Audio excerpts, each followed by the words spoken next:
Friends, அஸ்ஸலாமு அலைக்கும். வாங்க வெள்ளரிக்காய் நம்ம வெறும் பச்சையாக சாப்பிட்றது, அதை வச்சு ஒரு அருமையான ஒரு வத்த குழம்பு வைக்கலாம். வாங்க கிச்சனுக்கு போகலாம்.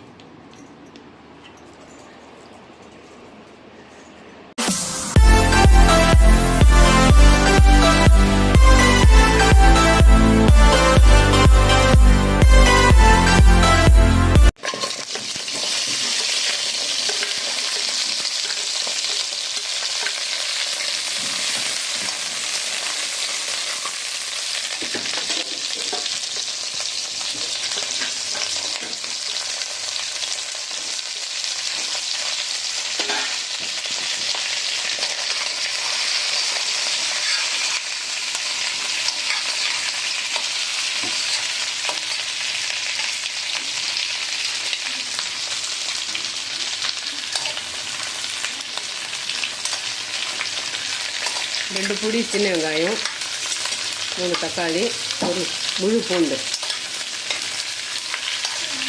3 தக்காளி அப்படியே போட்டு வதக்கிறதுனால நல்லா வதங்கும்.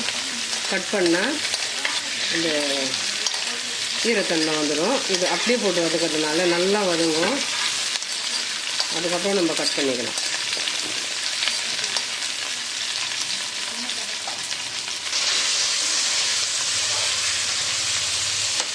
அப்படியே ஒரு பிளேட்டில் மாட்டிக்கலாம்.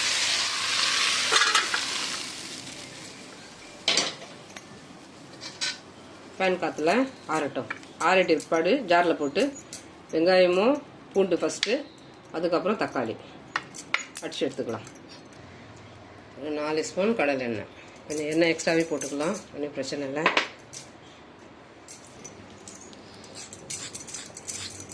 இந்த மாதிரி சீவிடணும்.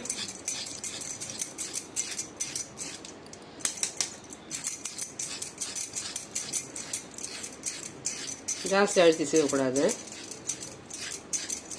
லைட்டாக இந்த மாதிரி சீவிட்டு கட் பண்ணிவிட்டு பார்க்கலாம். கட் பண்ணி வச்சுருக்கேன். இந்த சைஸ், இந்த மாதிரி சைஸில் ஒரு 2 வெள்ளரிக்காய், அந்த சைஸில் 2 வெள்ளரிக்காய் சீவி கட் பண்ணி வாஷ் பண்ணி வச்சுருக்கேன். இளம் கருவேப்பிலை இது ஓரமாக இருக்கட்டும். ஸ்பூன் கடுகு,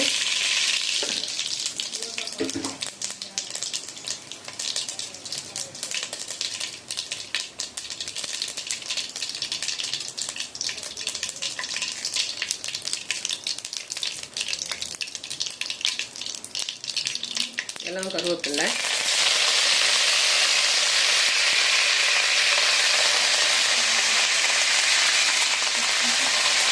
ஒரு வெங்காயம்,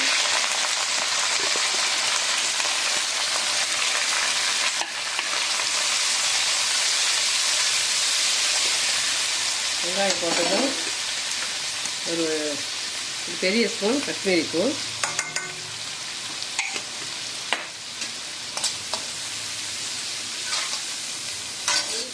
நல்லா வதங்கட்டும். நல்லா வதங்க. உப்பு, வதங்கிடுச்சு. ஒரு தக்காளி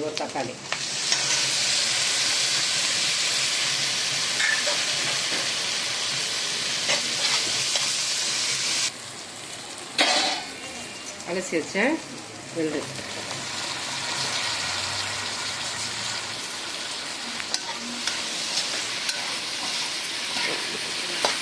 கொஞ்ச நேரம் எண்ணெயிலேயே வதங்கணும்.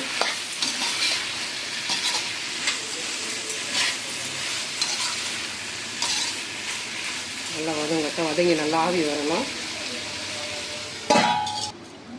ஒரு பெரிய சைஸ் ஒரு பொடி புளி ஊற வச்சு வச்சுக்கணும். ஒரு பாதி வெந்ததும் எண்ணெயில் புளி சேர்த்துக்கணும். பாதி புளி சேர்த்துக்கலாம். அப்போ தான் அந்த நல்ல புளி காரம் அதெல்லாம் நல்லா அப்சர்வ் ஆகி இந்த காயோடைய டேஸ்ட்டே வேறு லெவலில் இருக்கும். தேவையான அளவு 1/2 ஸ்பூன் மஞ்சள் தூள்,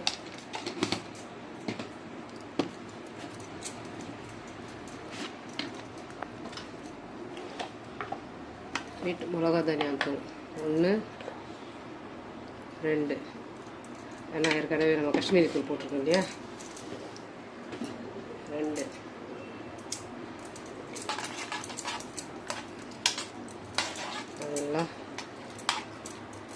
வேகணும்.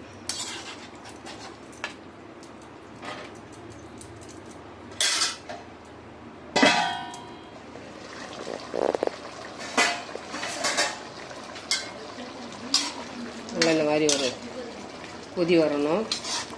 இந்த ஸ்டேஜில் நம்ம அரைச்ச மசாலா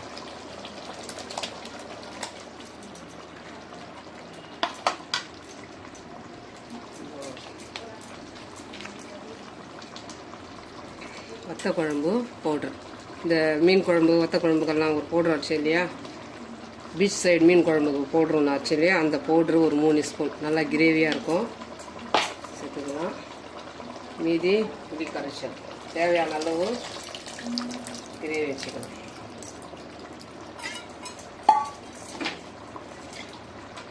ஜார் தண்ணி, உப்பு, காய்க்கு தனியாக போட்டுக்கணும் உப்பு. இந்த மசாலாலாம் சேர்த்த பிற்பாடு உப்பு லெவல் எப்படி இருக்குது பார்த்து உப்பு சேர்த்துக்கணும்.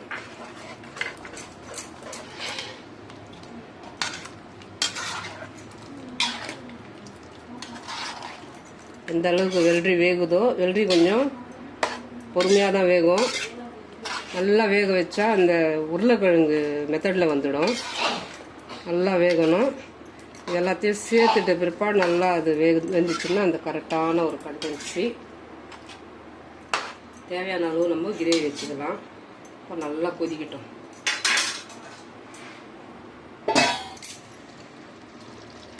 நல்லா இந்த மாதிரி எண்ணெய் தெரிஞ்சு வரணும்.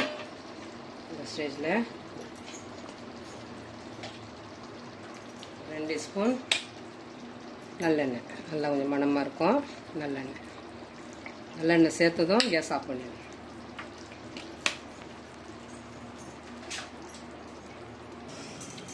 அவ்வளோதாங்க, ஒரு வெள்ளரிக்காய் வச்சு அருமையான ஒரு வத்த குழம்பு.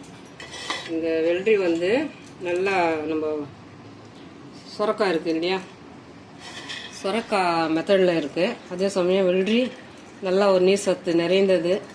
நம்ம பச்சையாக தான் சாப்பிட்றோம். வெள்ளரிக்காய் பச்சையாக கட் பண்ணி தான் சாப்பிட்றோம். அதை வந்து இந்த மாதிரி ஒரு வத்த குழம்பு வச்சு சாப்பிட்டு பாருங்கள். அந்த நம்ம செய்கிற காய் கூடவே இதுவும் ஒரு நல்ல ஒரு அருமையான ஒரு நமக்கு ஒரு சமையலுக்கான உகந்த ஒரு காய்கறி. கண்டிப்பாக ட்ரை பண்ணி பாருங்கள். இந்த வெள்ளரிக்காவுடைய மருத்துவம் நிறைய.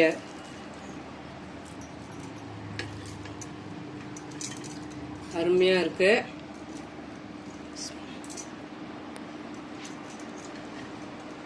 சுரக்காய் மாதிரி இருக்குங்க. நல்லா வேக வைக்கணும்.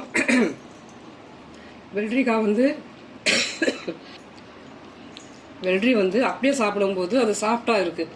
இந்த மாதிரி சமைக்கும் போது அது கொஞ்சம் ரஃப்பாக ஆகுது. அது ரஃப்பாக ஆகிற ஸ்டேஜில் நம்ம நல்லா வதக்கணும். நல்லா வதக்கி நல்லா வேக வைக்கணும். வச்சாதான் அந்த காய் வந்து கரெக்டான ஒரு கண்டென்சி வருது. அதை கொஞ்சம் பார்த்துக்குங்க. இது ரொம்ப சாஃப்டான பொருள் தானே, உடனே செய்திடலாம் அப்படின்னு பண்ணிங்கன்னா அது ஒரு வேறு மெத்தடில் இருக்கும். நல்லா வேக வச்சிங்கன்னா அந்த கரெக்டான அந்த பக்குவத்துக்கு வந்துடும். கண்டிப்பாக வெள்ளரிக்காய் ரொம்ப ரொம்ப நல்லது. இந்த மாதிரி இந்த மெத்தடில் ஒரு நாள் வத்த குழம்பு வச்சு பாருங்கள். இந்த வெள்ளரி வத்த குழம்பு பிடிச்சிருந்துச்சுன்னா like, comment, share, bell button மறக்காமல் நல்லா உள்ளவங்க பேகம் சேனலுக்கு சப்ஸ்கிரைப் பண்ணுங்கள். அஸ்ஸலாமு அலைக்கும்.